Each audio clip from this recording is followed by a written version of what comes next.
Now I should say good evening, welcome to A Foreigner in the Philippines. Yesterday we had such a life as an experience as you might think would be scary. If you've seen the video of our ride up the mountain, up into the mountains to visit the lady that we rushed when we were, if you watched any of the school parties that we put on before Christmas, we actually did a party at the Rizal Elementary School, and while we were there we got a call from the health center, which was just literally a stone's throw away from the school, and they had said, is there transport, does anybody there have transport? Well, we only had the Little Red, which is not the most comfortable ride in the world, and it's a two-seater but with seats in the back in the truck bed, and we scooted round to this, my friend Michael and I went round to the centre, and we found a lady who was extremely pregnant and was, if anything, trying not to deliver because she was in labour. She was actually in labour. We were at least an hour away from the hospital, maybe 3/4, over the worst possible kind of country for riding with someone who was in a great deal of pain and discomfort. But anyway, we said, yep. I tried to get her to go in the front seat where she will be more comfortable.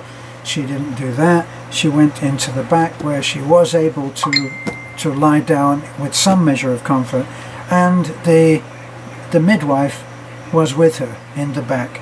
So we shot off down the mountain, four-wheel driving, okay, along something that sometimes was barely a path, and we got the lady to the hospital, and it was an exciting time. We got her to the hospital. She was literally put into a wheelchair and went straight into the delivery room, and as I understand it, it wasn't long before Prince Clarence, as he was later called, emerged. Well, yesterday we had the idea that we would go and see this lady. We had no idea where she lived, but it's very easy to find out where people live in this country, in this island, because we knew that she didn't live that far, within a few miles of the health centre. So we made it up to the health centre, and we did this being warned from the fact that the road up to her house was impossible, motorcycle only. So we got as far as we could with Rado and his tricycle, which is like a metal cage that you sit in with a piece of wood across, which forms a seat, and you hold on for dear life. And you may have seen that video, and the wonderful ancient old lady that came up and spoke to us when we were waiting to get someone to take us on a motorcycle the rest of the way. Wonderful old lady, looked as old as the hills, and she had this wonderful smile because she only had one tooth, which I thought was wonderful. Anyway, we had a real adrenaline rush ride. We got someone, literally, this is how it can work in the Philippines. If you need to get somewhere, you can literally stop someone on a bike and say, will you take me? And I'll pay you. So we found someone who, at first, we spoke to one of the young men who was in this little Purok 5 is where we were, and we spoke to him, said, will you take us the rest of the way? And he said, no, I don't think I can do that. And it was only later when we were with an older man, an experienced, very experienced motorcyclist, and he took the both of us on the bike at the same time. It was the scariest ride that I've ever had. I actually said on the video, we made a video of it, of course, and I said we had to get off when the road got too steep, even for a motorcycle to get up there, and we would walk the few hundred yards up to the top of that particular hill, and then the motorcycle would take us again. But the road literally at times was over rocks. We went through two creeks, just rode straight through the water, straight across the creek, and boy, it was exciting. And when we had the same thing on the way back, it was something else, but we saw the lady and she is doing great, which was the whole point of going. And you know, it took me a long time in my life to arrive at a point where I was really fulfilled. Prior to this, I've been a successful musician. When I say a successful musician, not everybody is world renowned in order to be able to claim success.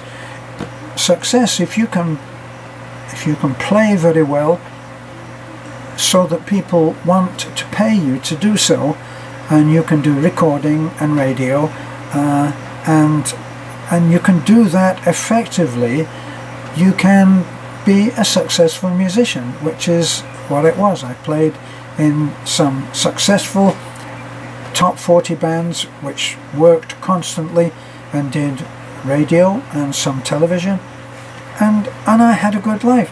But it was always in pursuit of what every musician, certainly every singer, which is what I was doing, wants. They want success. They want success. They want fame and fortune, which of course I did. I had a great life in that. I had a great life which had a terrific amount of pleasure, terrific amount of happiness, a lot of admiration for the level that I was at. Not world renowned, obviously, but I had a good time. I had some bands of my own. I worked in some very popular bands. Nothing that the world will remember, but I had a lot of fun. I had a great life. And it was in the pursuit of what I thought was eventually fame and fortune. In excessive fame and fortune is what any singer is looking for, that break. And some get it and some don't, and I didn't. I enjoyed the life that I had. Now, what I realized since I came here is that my life was all about me trying to become something different to what I was, which was a great success, and it didn't happen. And because of that, there's always that sense of disappointment and failure, which is actually not true, because you learn as you get older, which I managed to do very successfully. You learn to assess success as being something different to what you did as a young man. But it was only when I came to the Philippines. I came to the Philippines, not for the first time, by the way. I've been to the Philippines many times, but back in the 80s. And I came here and I didn't know what was going to happen. I came here just, well, I'm going to go. I remember talking to my son, who was making his own way in the world. He had a great job, better than I had. And I said, it's time for me to go and have an adventure. I can't just peter out my life like this, which is how it felt. So he was all for it and encouraged that. And I did, and I came here, and by and by I met Beth, which was completely unexpected. And then Beth and I found our mission to help, and we've been doing that ever since we met. For the first 2 years, I worked on building my own house. I worked with the materials that I had, which was metal stud. All of it was brought up on a road like the one I have described about when we went to visit the lady in the mountains. And we live in the mountains, and Beth and her family, they're hilltop farmers, and they view life in a very simple way. And I've learned a lot from that.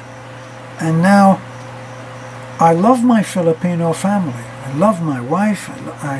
I'm happy with my marriage. And here I am.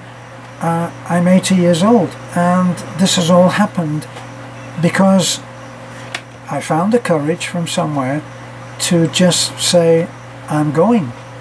And that's what I did. I remember giving myself 2 months. I said, I'm going to go to the Philippines. We're going to find a new life.